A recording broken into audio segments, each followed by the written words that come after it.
Welcome to Accounting High. Check out the cash flow show.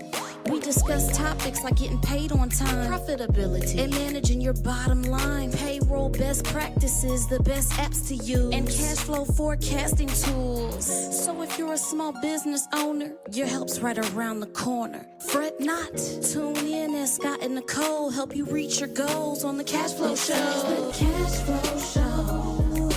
Listen and learn. We'll show you how to pay yourself on what your business earns.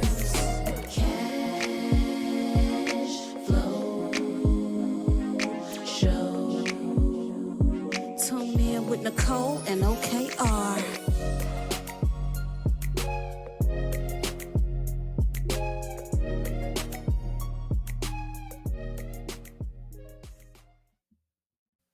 What up? What up? Welcome to the Cash Flow Show. Good afternoon. Good morning. Yeah, whatever time you're listening. Thank you for joining us. Today we have a special tax-focused episode. Scotty's leading today. What's up, Scotty? I haven't done a tax return in 8 years. So I did taxes probably 10 years ago for 3 years. So I'm like senior accountant level is what I got to. And the tax rules were all different back then. So I'm pretty good at applying the concepts and understanding them, but the rules have changed a lot. So I'm going to let you be the expert on this episode. And I mean, I'm no expert. I've just done this for a long time, and I have a lot of knowledge when it comes to small businesses and tax. So we're not going to get too technical. We're not going to get too in the weeds here. So anybody that thinks a tax episode will be boring, you're in for a treat. We are not going to make this boring. This is going to be fun. I would start with why we're talking about taxes. So how are taxes going to impact your cash flow or you as a business owner, Nikole? Yeah, so today we're specifically talking about tax planning strategies for pass-through entities. So if you are a C-Corp, then these may not apply to you. But obviously, taxes are a big part of your cash flow, like, what is it, like 30% typically of your net profit. And they don't show up, it doesn't show up on your financials as a pass-through.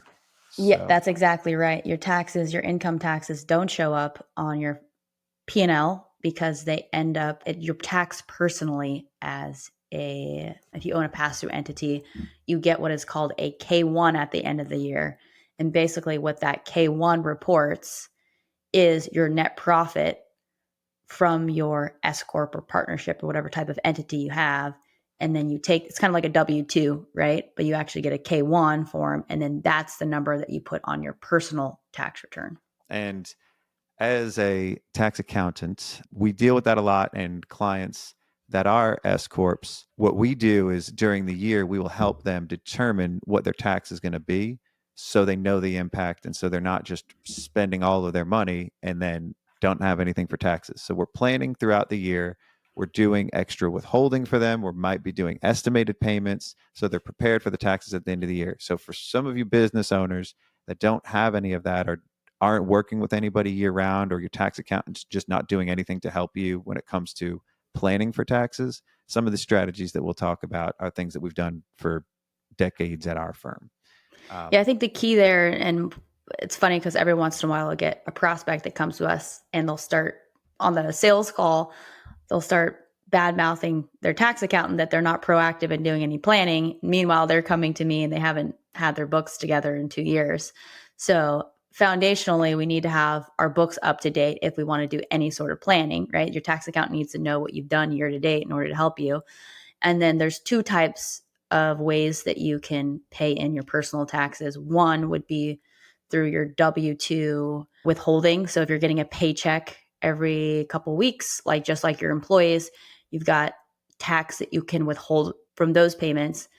And then in addition to that, you can also make quarterly tax payments. And so what your tax accountant will help you do is figure out how much to withhold from your W-2 wages. And then if there's anything in addition to that you need to pay in, they'll help you figure out what your quarterly tax payments are. And typically they'll give you those at the beginning of the year, and then they can adjust them throughout the year. If something significant happens in your business, you have a way up year or a way down year, they can adjust it so you're not overpaying or underpaying throughout the year.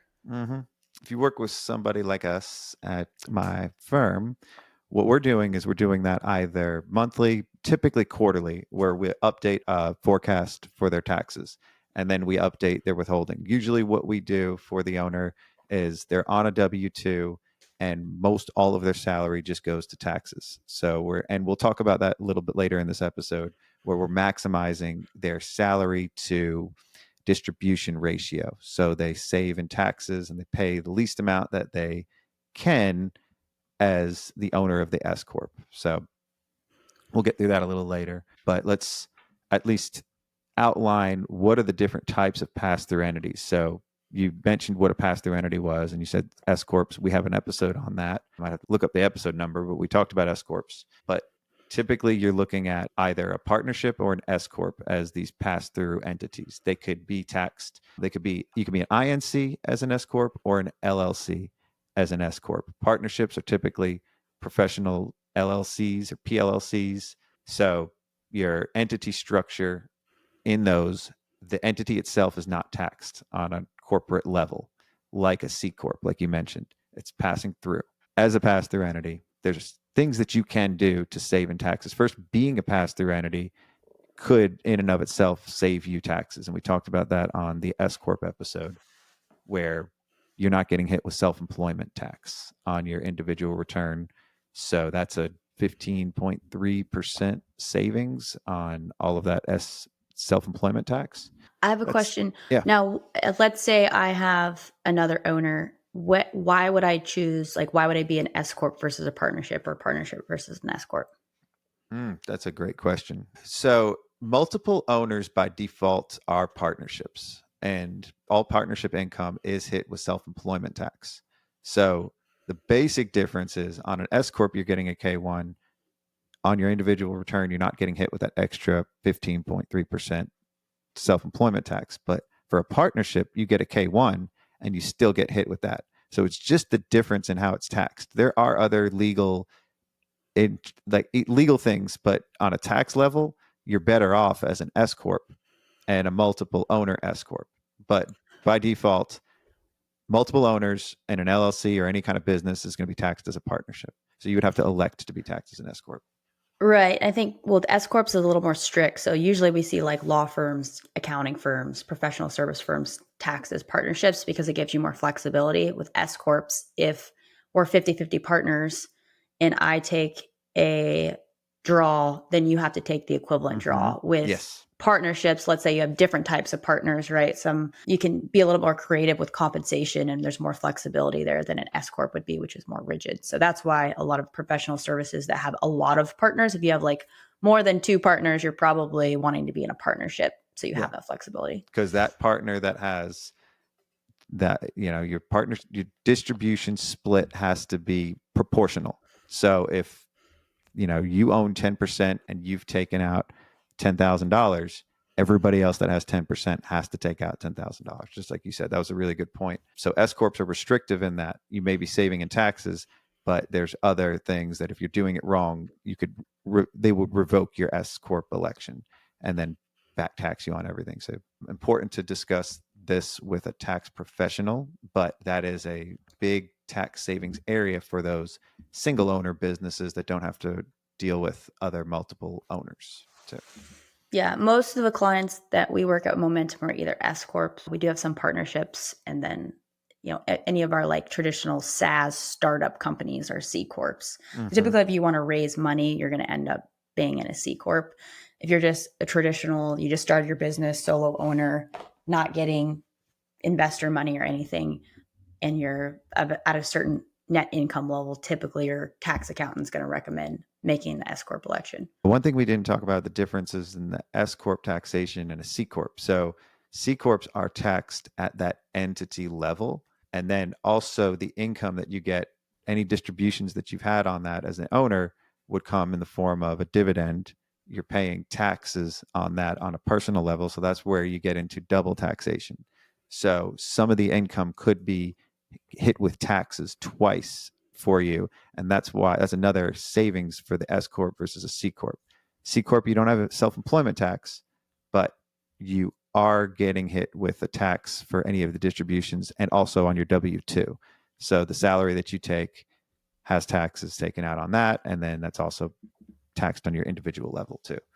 Yeah. So- Usually C Corps, we see the owners only taking out money through wages. They're not typically At a issuing level dividends where they have themselves. to take dividends. Yeah. Yeah. Some situations you have to have dividend distributions, but that's for a topic for another day. So there are some challenges in here. There's some complex situations that we can talk about, but that's the big difference in all of the types of ways that you can be taxed. And then there's also non-entity, taxed as a Schedule C. So if you single member LLC, and if you haven't made that election to be taxed as an S-Corp, you would be taxed on your individual return, and all of the business activity is on there. So that's not a pass-through. Yeah, and even if you start a business today and you start selling things, even if you don't open up an LLC or anything, you're still considered a business for tax purposes. So you'd still report on that Schedule C. And then if you were to go out and actually file to get an LLC, that doesn't change anything from a tax perspective. You'd still file on your personal tax return Schedule C. It's just more of a legal liability thing. Sure. Liability protection. So now let's start talking about some of the key strategies, the tax planning strategies that you can have. And we've touched on one of the big ones, and that's the difference between being taxed as a pass-through. So now we're going to assume that you are an S-Corp, since majority of our clients and probably majority of our listeners would qualify for that. So let's go ahead and talk about that and the differences between the salary that you take and distributions. One thing that an S-Corp owner has to do is take a reasonable salary for the work that they perform in the business. Reasonable compensation is what they call it. Your tax accountant will know what this is. You have to take a salary that is what we say is what you would pay somebody else to do what you do as the owner. And so that is pretty subjective, or it's based on compensation that could be comparable in somebody else in another business that is an employee. So what would you be able to hire somebody to do what you're doing? If you're doing all the things, that's very hard to define. And our rule of thumb, which isn't IRS law, but our rule of thumb that we usually use is about 2/3 of your profit. You probably should take that as a salary. You're going to be safe. Other more aggressive accountants could make that a little bit lower, and I could justify it too in some business cases, especially if you're very, very profitable, and that would be way unreasonable. If you're making, over $1 million a year in profit, 2/3 of that is, you probably can reduce that. But why? Why would somebody want to take that as a salary, and why would they want to maximize their compensation versus distribution? Well, I'll tell you why. Self-employment tax. So as I was saying earlier, self-employment tax, you get hit on the individual return level. That 15.3% is Social Security and Medicare. And those taxes are what you see when you're an employee and you see all the taxes taken out. Majority of those is Social Security and Medicare. And that happens on your W-2. So the salary that you take is still getting hit with self-employment tax. So you're not saving that 15.3% on everything. So let's just say, to keep it all simple, you clear $100,000 in your business. It's usually the threshold that we say S-Corp makes sense. You made $100,000 and you're not an S-Corp, and you take it and it's all self-employment tax. There's $15,300 in extra taxes on that. As an S-Corp, you take no salary at all, which you're not allowed to do. You've saved $15,300. But as an S-Corp, you're supposed to take a salary. So let's say a salary range to pay somebody else to do what you're doing is $60,000. You could probably get away with that on a low end, maybe. So you've taken $60,000, $40,000 of this is now all your savings. So 15.3% of $40,000, somewhere around $7,000, $8,000, $6,000. I don't know, something around there. I can't do that in my head. Yep. So you've just saved that much in taxes. You want to maximize this. So the less salary you take, the less self-employment taxes you're going to pay. And that's where the accountant can come in to help you strategize and figure out what that salary should be. So now you've got your $100,000 of income that you're saving about $6,000 in taxes on, as an example of salary versus distributions. The distributions is what you're saving on. So you want to maximize your distributions as an S-Corp owner. Scotty, have you ever had, or how often do business owners, S-Corps, get audited when it comes to reasonable comp? That number could change, but it's very small in the past. S-Corps, that's also another benefit that I used to sometimes tell clients. S-Corps get audited much less than Schedule Cs or the single member LLC businesses that are taxed on an individual return. The rate of audit is much higher on that. Like it's a fraction of a percent on S-Corp returns, but it's like 6 or 8% for individual returns.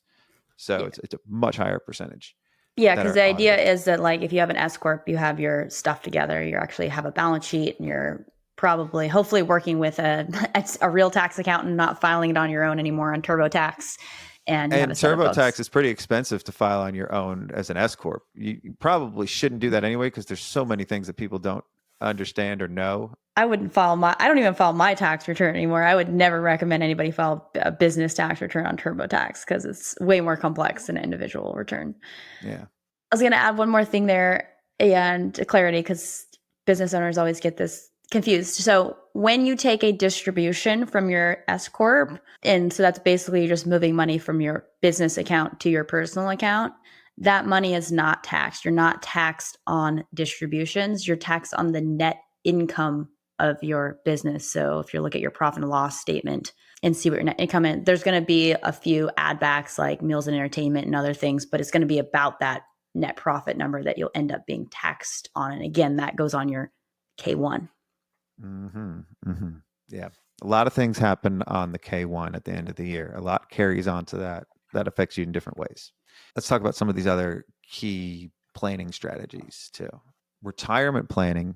That's another thing you can do as a pass-through entity owner to save in taxes. You can set up a retirement plan for the business to reduce your taxable income. All of the retirement plans that are out there are designed for different reasons, or they're for different reasons, but a lot of them are made for self-employed individuals. There are different phase out limits to how much you can contribute. A lot of the most popular ones, well, a SEP is really popular. So I hear a lot of business owners have SEP IRAs. The benefit to that is there's a much higher limit that you can contribute. But if you have employees, it may not be the best plan, because if you contribute $25,000 into your retirement plan, that means you have to put that much into all of the other employees. It's a non-discriminatory plan. So you have to treat the employees the same as you treat the owners. There are some plans that you are allowed to contribute a whole lot more as the owner than you would be required to for your employees. So be careful about which ones you choose, but all of them are great tax saving strategies. Beware though, any of the retirement plans that you're saving on taxes now, you will be paying taxes on that later when you retire. So if your tax bracket is higher at an older age, you're not necessarily saving a whole lot. You're just deferring the taxes to later, and then you're paying that later. One of the cool things about a SEP, so I used to have a SEP, and I think for the first few years I was in business, and then that problem came about where I started more employees, so I couldn't use it anymore. So I had to switch to a regular 401k. But the cool thing about a SEP is you can make the contribution, and so like basically up through even is it through the extension date, even there's or is it so for example, for 2020, like we're in 2024 right now in August, I haven't filed my personal tax return. If I had a SEP IRA, I could up until September 15th contribute to my IRA and then deduct it in 2023. Yep. To 2023's tax return. Yeah, that's really cool. And that's a great tax planning strategy that we've taken with some clients where they made more than they thought or something happened. And then they say, well, let's make a last minute SEP contribution. Throw $20,000 in a SEP, and then you've just saved all that extra tax. Yeah, because you can figure out based on, you can give them options while you're preparing the tax return. Say, hey, if you do this much, then you're going to save this much in taxes. And then it becomes like a no-brainer of like, okay, yeah, I'd rather pay into my retirement than pay taxes. Sometimes it's compound. You could be on the threshold of a different tax bracket, and then by contributing that, it reduces your tax bracket, your taxable income, and there you go. There's other different things too. Again, there's different phases and limitations. There are other types of IRAs and retirement planning. There's a Roth that is deferred tax savings too. That you may not save on taxes right then, but when you take the money out, it's tax free. And if you're in a higher tax bracket later, we've used that strategy for people that can afford the taxes and that can afford to wait and defer the savings later too. So now, for Roth, I don't think as an owner, can you, like, what 401k strategies, like, sorry, for a it's not SEP, a can you great have a Roth? tax saving strategy. I don't think there's a Roth SEP. There's just a Roth IRA that you can do. I mean, maybe there's a categorization or there's other ways to do tax deferred, but that's just in general. I'm just saying there's other retirements that you can defer the savings to later. Doesn't help you now. Another thing with like 401k plans, so we ended up switching to a 401k plan. We use human interest currently, but one of the things you can do with that for similarly, right? So we have a regular matching that Momentum does, and then at the end of the year, early the following year, you can do a profit share. So you can do some things to favor the owner. So the owner gets a big amount that they can contribute. And then each of the employees would get some sort of smaller amount. So there's some, testing they end up having to do? I forget what that thing's called. And this is with a 401k though. Yeah, 401k. Yeah, I forget the eligibility and what to do on that. I forget what the term is, but that's another great way to do a distribution at the end of the year, more tax savings. But yeah, there's a lot of requirements. So if you have somebody else handling that, they can do all that. Eligibility testing, I forget what it's called. Cool. So that's touching on some of the retirement things that you can do. There's another interesting tax saving strategy that was just introduced within the last 10 years. I forget how many years ago.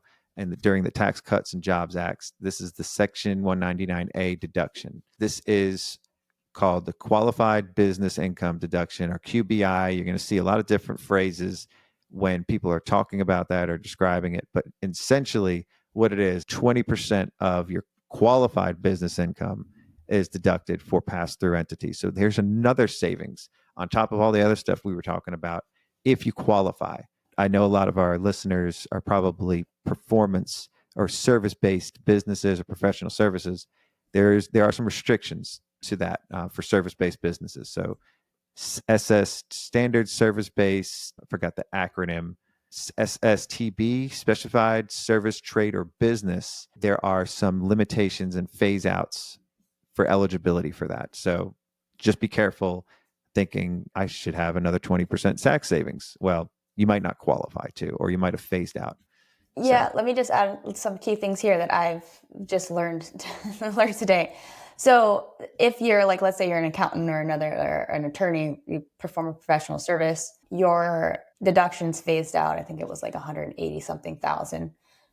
But if you can prove that's part of your income was something different, of a different nature, right? So software sales, training and education, if you're an accounting firm and you're doing payroll processing services, then that can be broken out and you're not limited to that 186,000. So when you're thinking about breaking out revenue, if it's a significant portion of your revenue, it might be worth having that conversation with your tax accountant or breaking out your P&L and showing them hey, this is a different type of services. Do not group it into my professional service revenue.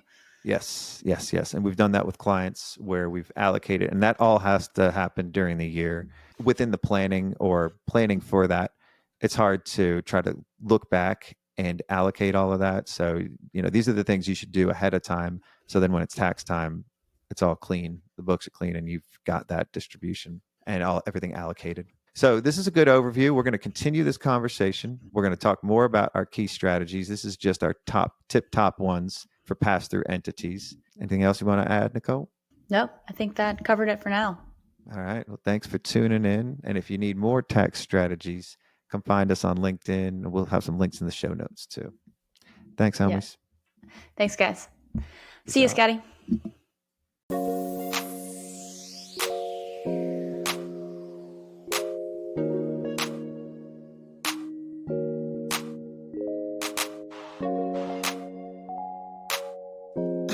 Yeah.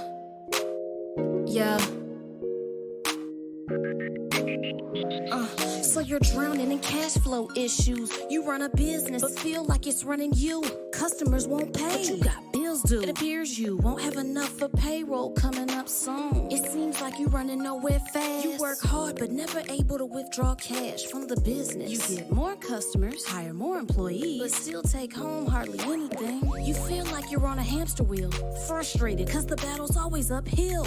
Even though you got a bookkeeper on your team, they send you reports, but you don't really know what they mean. Your CPA doesn't understand a thing about your business, at least that's how it seems. But if you want to get above water and grow, check out the Cash Flow Show. This is the Cash Flow Show, where we help the small business gain momentum and become profitable. This is the Cash Flow Show. Listen and learn. We'll show you how to pay yourself on what your business earns. Cash Flow Show. Cash Flow Show. We discuss topics like getting paid on time, profitability, and managing your bottom line, payroll best practices, the best apps to use, and cash flow forecasting tools. So if you're a small business owner, your help's right around the corner. Fret not. Tune in as Scott and Nikole help you reach your goals on the Cash Flow Show. The Cash Flow Show, where we help the small business gain momentum and become profitable. This is the Cash Flow Show. Listen and learn. We'll show you how to pay yourself on what your business earns. Cash Flow Show. Our advice will take you far. Cash Flow Show. Tune in with Nikole and OKR.